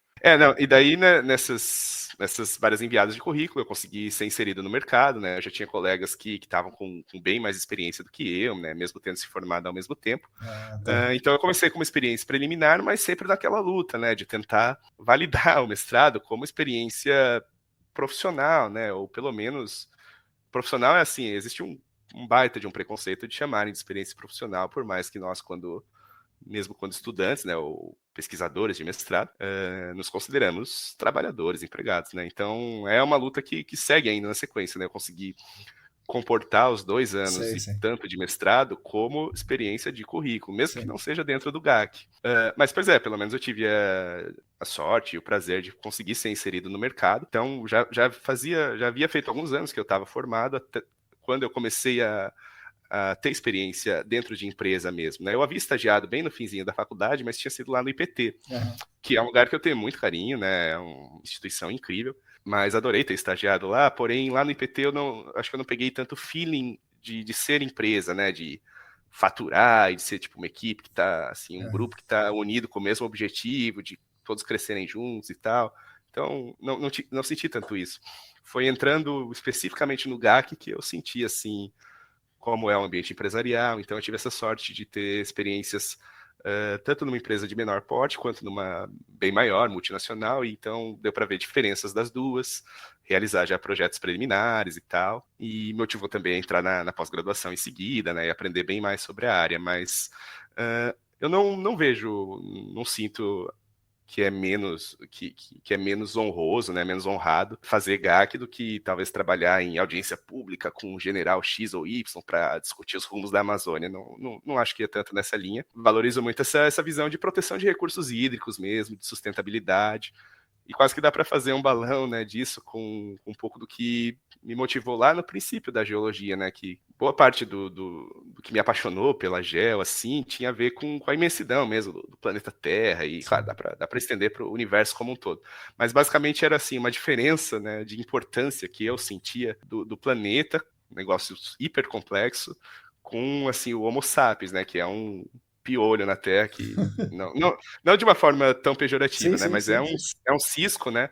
Que no relógio humano, naquele. Você já viu, né, aquela comparação do ano, do tempo geológico, caso fosse um calendário em que o ser humano nasceu às 23h59 do dia 31 de dezembro, né? Então, o meu interesse é do dia 1º de janeiro até as 23h58, digamos assim, do dia 31 de dezembro. Então, foram essas vibes, eu diria, né? De tipo, prefiro me preocupar mais do que com a Terra do que com sei lá, com coisas assim, mundanas, esse tipo de coisa. E eu sinto que o GAC vale muito para isso também, né? A preocupação essencial do GAC de proteção de recursos, proteção do meio ambiente, sustentabilidade para manter de que as gerações atuais não têm o direito de comprometer as futuras. Infelizmente, as anteriores, pelo menos da minha, né? Eu sinto que já comprometeram mais do que estavam cientes, né, ou que jamais imaginariam, mas não, eu gosto bastante de estar assim, inserido nesse meio, porque eu sinto que é de enorme importância.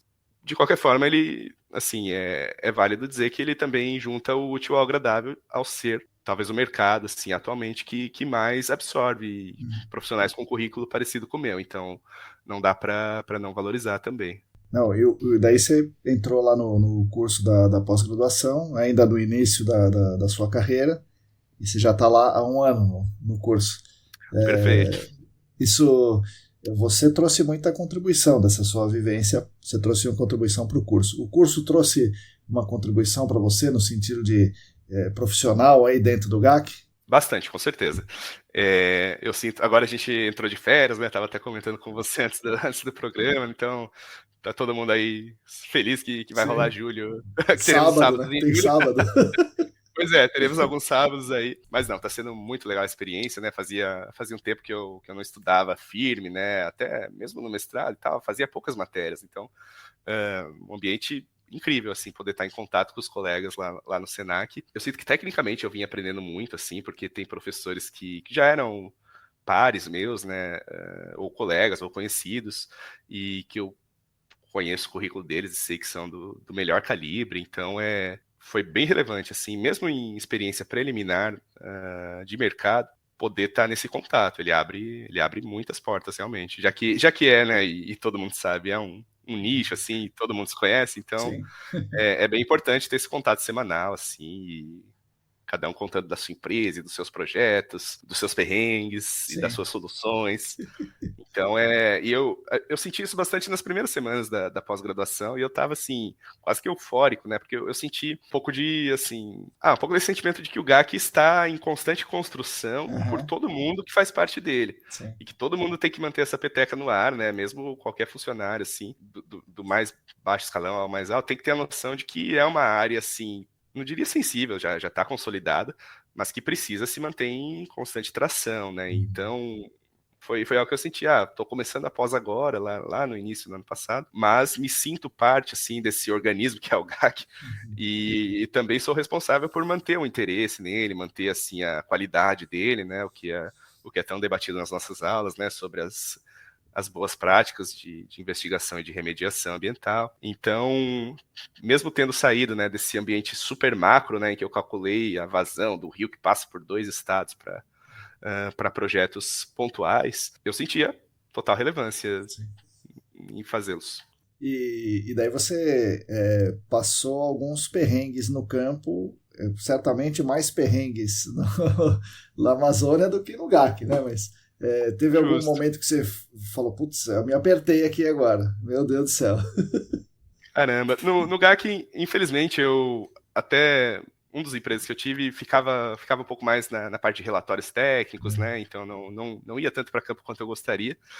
Mas tive algumas histórias, assim, de, sei lá, faltar material, assim, que era vital para o campo, e percebia, assim, só na hora H, e, putz, conversar com todo mundo, ou então de chegar no lugar e ter combinado tudo, assim, e o portão tá fechado na nossa cara, e na verdade o segurança tinha dormido, e a gente tinha que chamar a atenção dele com buzina e tal. Mas fiz projetos legais também, né, de certas consultorias hidrogeológicas. Tive um momento, assim, que eu sinto que foi até relevante profissionalmente, que um certo cliente tinha pedido para investigar uma surgência da água, né, se seria natural ou não, porque tinha projetado um big edifício para um lugar que estava bem perto, né, e pegaria a restrição, acho que é o raio de 50 metros, né, ou 30, não lembro. E eu fui lá para campo e tal, me embreiei e cheguei, assim, com facão e tal, secava o cabo solo e a água vinha para cima.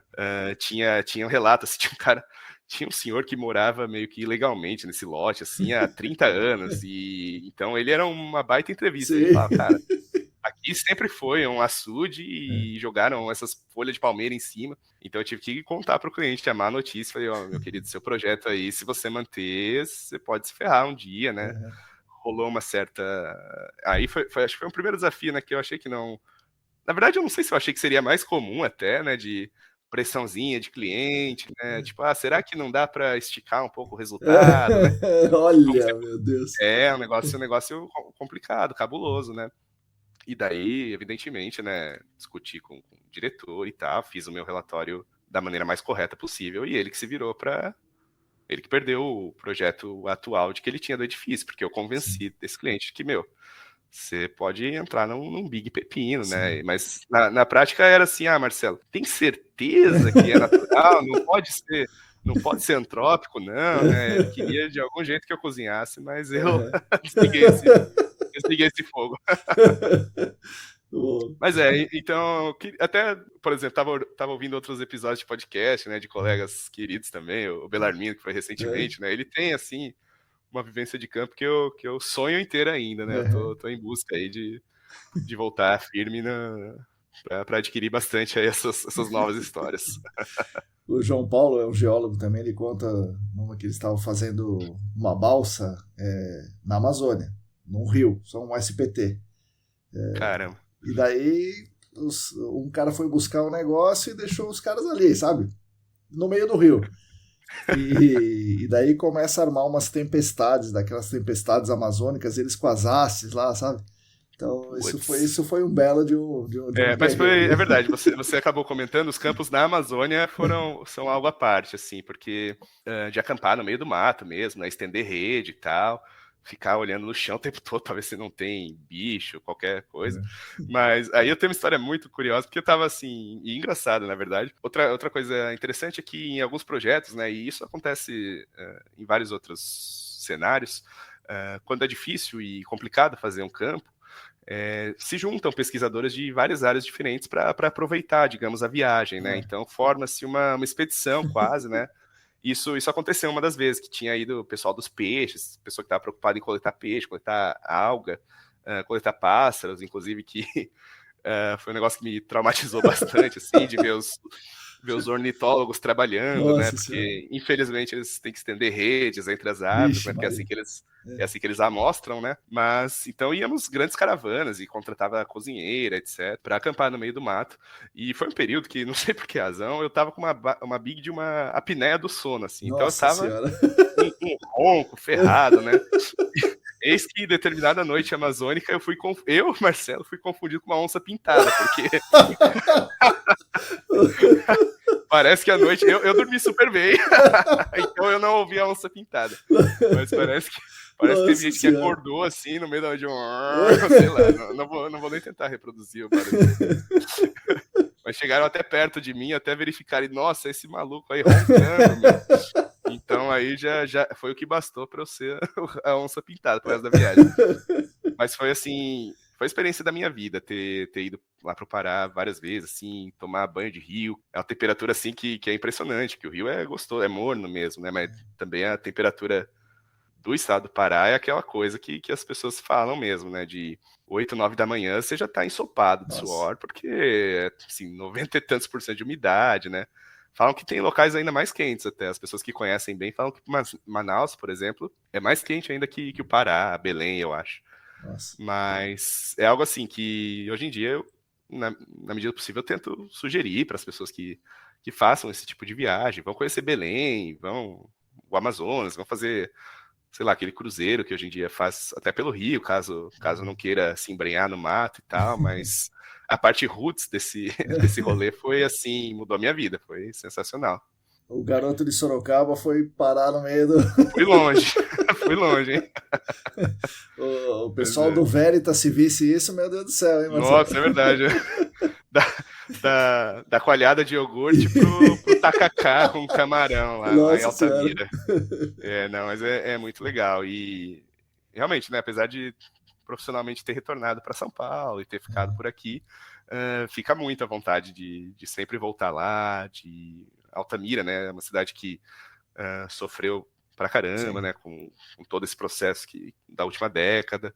Hoje em dia ela é bem violenta ainda, mas é uma cidade com pessoas, né, muitas pessoas que estão lá vivendo, então ainda tem muito esse ímpeto de poder ajudar na medida do possível. Por isso que eu mantenho contato assim com pares de lá, pessoas de ONG e tal, na medida do possível, quando não existe conflito, né, eu consigo ainda ajudá-los com algum dado hidrológico, algum tipo reporte, interpretação, então rola uma consultoria, entre aspas, pro bono, assim, né, mas por interesse em manter essa peteca de pé, porque é uma experiência, assim, a da minha vida, com certeza.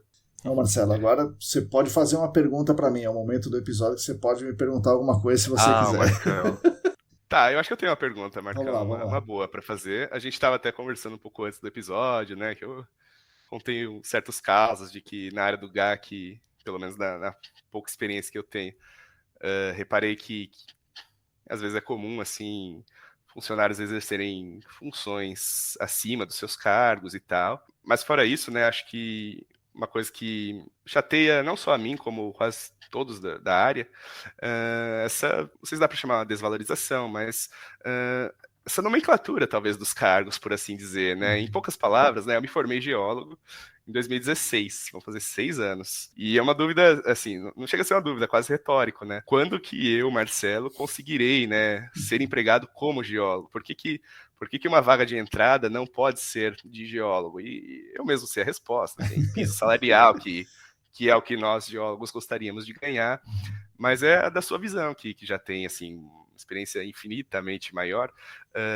Por que se chegou nesse esquema atual de analistas e assistentes de analistas e assistentes técnicos e dá para mudar isso? Acho que essa é a pergunta.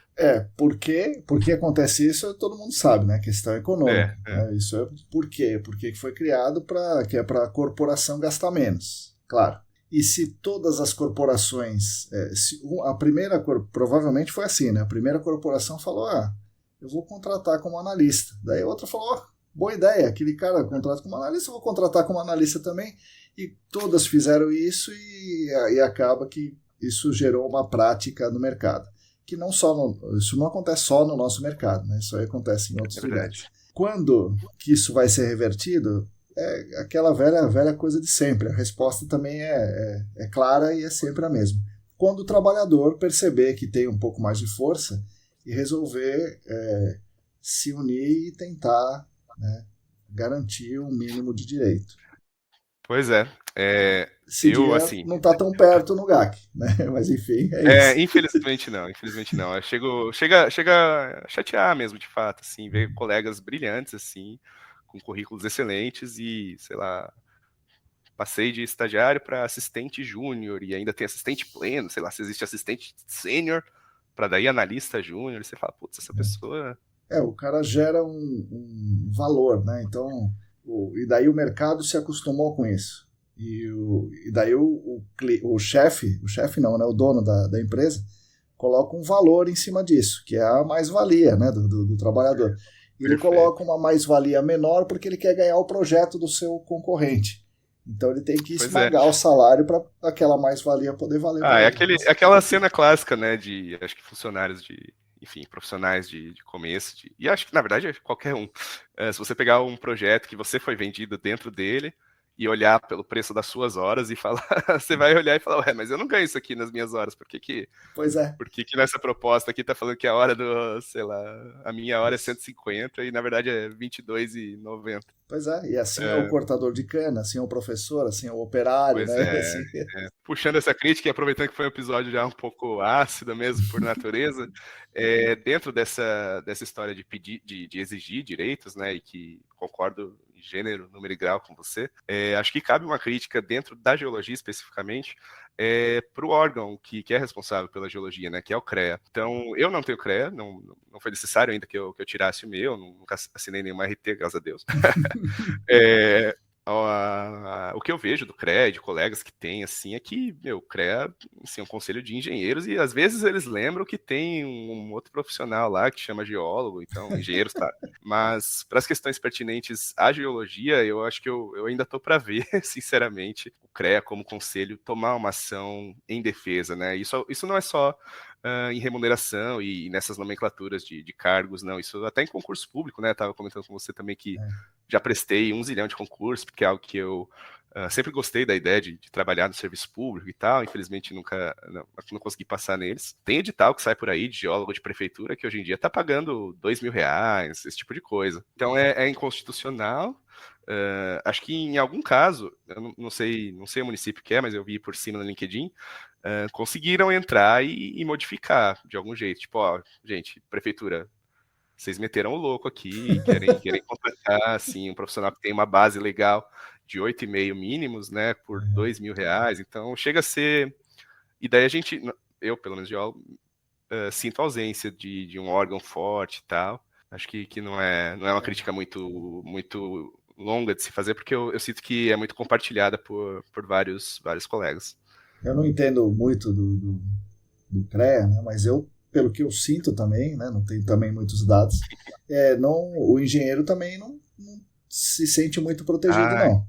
Caramba. Mas enfim, não sei, né, de repente... Talvez alguém do CREA possa explicar para nós. Sim, pode ser. No episódio futuro. Pode ser. Mas é isso, a correlação de forças está muito deslocada, né, do lado oposto ao do trabalhador. Então, você vê o Uber, a uberização do trabalho, tudo isso está acontecendo. Isso está acontecendo, né? Então, pois é. Não sei se isso vai ser revertido num prazo muito curto, não. Eu também não vejo, na verdade, desde que surgiram essas práticas que você mesmo citou, né, e conforme os próprios profissionais foram se sujeitando, né, mas também não dá para culpá-los, porque Sim, pois se formou tem que ir para algum lugar, então virou um negócio desequilibrado, injusto, todos esses adjetivos aí, concordo.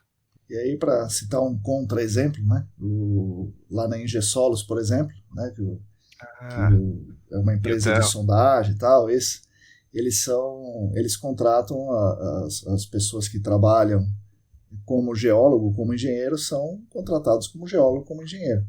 Pois é, assim, parece a gente hoje em dia, sei lá, colegas que se formaram comigo também, né, já vários anos de currículo, de formado, alguns hoje em dia estão se tornando geólogos, então, assim, eu me formei geólogo, tá no meu diploma, por que leva tantos anos, né, por que o geólogo, na verdade, vem depois de um analista sênior? Pois é. Porque também é uma coisa que eu falei em algum episódio, algum dia desses aí. Uma coisa é aquela microempresa ou mini empresa que tem um cara, né?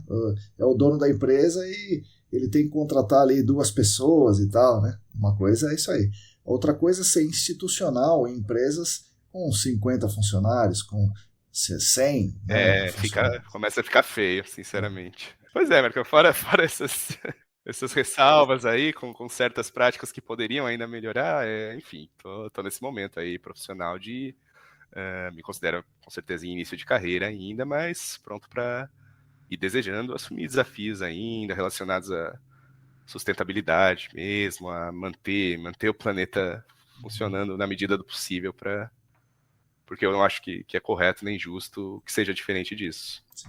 Bom, e que dica que você dá para a gente finalizar aqui, né? Que dica que você dá pro pro jovem, mais jovem que você, que está vendo a gente, talvez o cara do Veritas, que está no terceiro ano de ensino médio, talvez o eu geólogo. Posso dar a dica do monitor de oceanografia lá, né, que me acompanhou no museu. Ali vai ser complicado. Aí não. Pois é. Mas, sei lá, o geólogo recém-formado, você acha que para que lado ele pode ir se ele optar por estudar o que você estudou, os recursos energéticos na Amazônia, Boa. O que ele deve pensar, ou se ele vier para o GAC, o que ele deve pensar? Boa. Eu acredito que a Amazônia, a questão de recursos energéticos, pelos argumentos ao longo do episódio, ainda é algo conflituoso, né? Então, vários colegas ou pessoas que eu conheço que hoje em dia pesquisam por lá e estão mais assim recém-formados, mesmo, por exemplo, começando um mestrado, voltaram um pouco a fazer ciência de base, o que não tem nenhum problema com isso, contanto que tem a sorte de ter o financiamento, né? Porque sempre é um pouco mais difícil, caso seu projeto seja muito purista, né, cientificamente. Mas eu acho completamente, assim, cheio de valor, inclusive. Então, se é o lado da pessoa de ter esse interesse científico e acadêmico, a Amazônia é um lugar, assim, uma fronteira científica.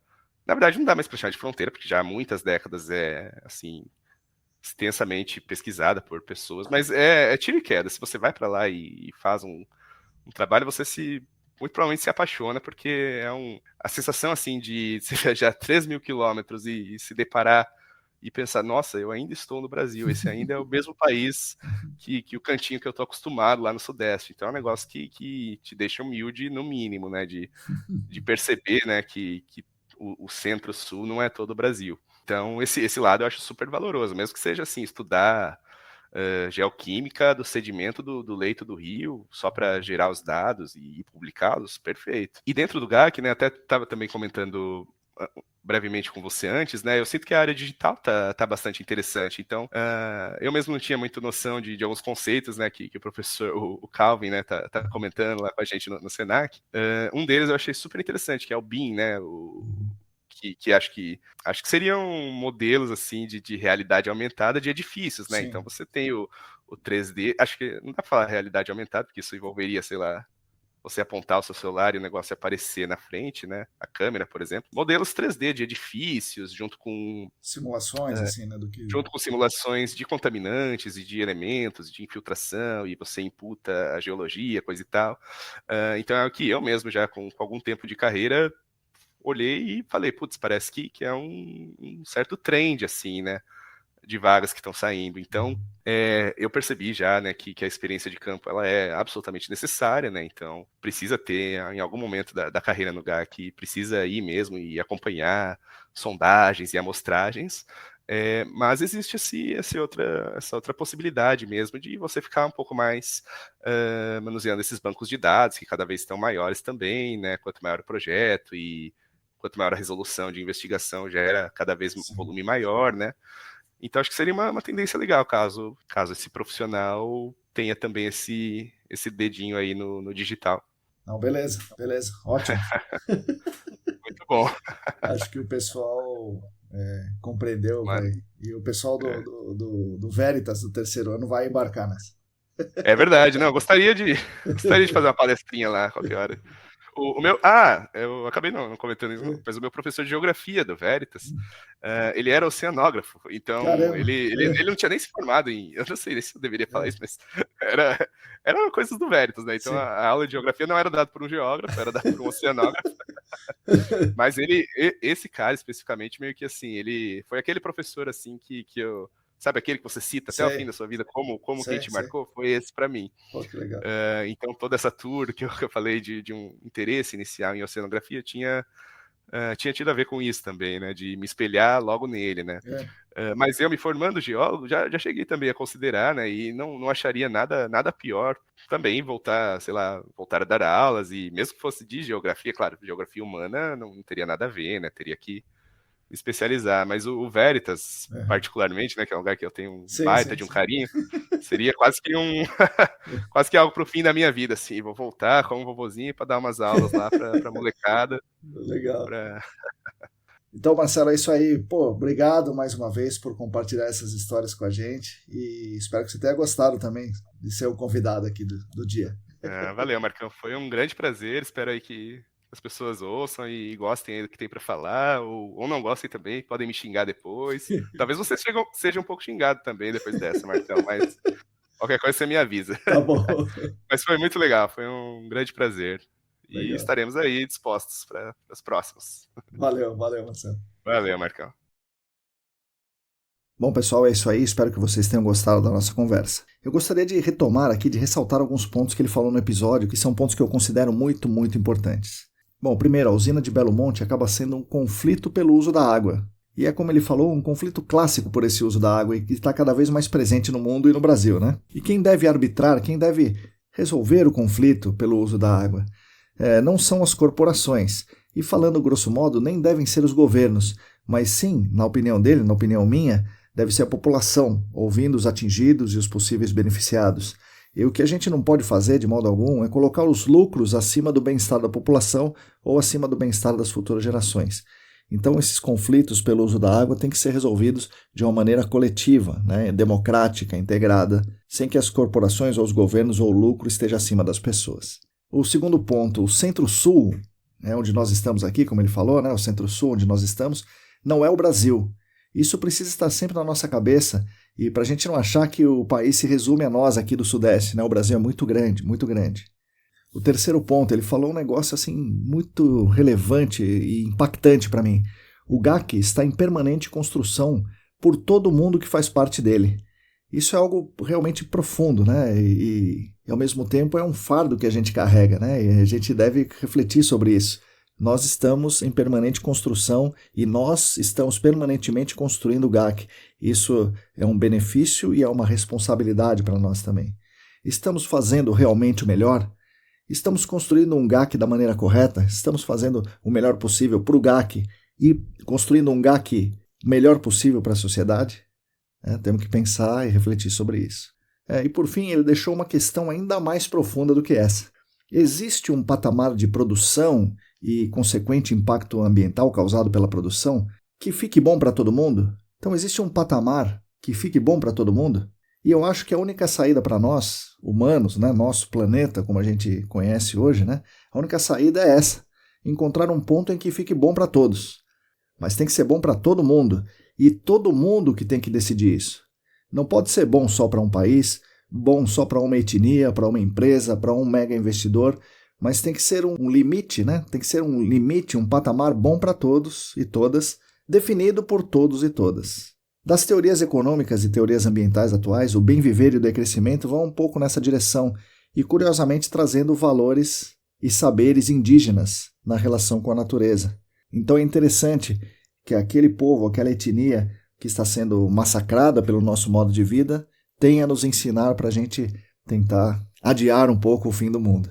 Então, do meu lado, como sudestino, como habitante do Centro-Sul, vou tentando divulgar as boas práticas, divulgar as boas ideias, conversar sobre isso, trazer à luz esses conflitos, esses problemas, com a ajuda de gente que esteve lá na linha de frente, como o Marcelo, como outras pessoas, para a gente tentar construir esse mundo melhor e tentar juntos, coletivamente e cooperativamente, adiar esse fim do mundo. Bom, enfim, usando as palavras dele, ouvi-lo falando nesse podcast sobre o que ele viu, estudou e vivenciou me deixou humilde. Espero que tenha feito o mesmo com vocês. Agradeço mais uma vez a atenção de todas e todos vocês. Aguardo aí suas críticas, sugestões, comentários, opiniões e tudo mais. Agradeço novamente aos nossos patrocinadores, a Clean Environment Brasil como patrocinadora Master, o Laboratório e a Consulting a Vapor Solutions como patrocinadores Ouro. Nós da ECD Training, junto com vocês, continuaremos lutando por um mundo melhor e mais justo para todas e todos e para as futuras gerações. Assine a nossa newsletter, é um negócio muito legal, uma forma de comunicação escrita, um pouco diferente dessa falada, que eu e a Lilian elaboramos toda semana para vocês. E acompanhe a gente no YouTube, no Facebook, no Instagram e tal, para ficar conectados conosco. Repetindo, se você quiser e se você puder, contribua financeiramente conosco, o site é apoia.se/ECDambiental. A todas e todos vocês, muito obrigado e até a semana que vem.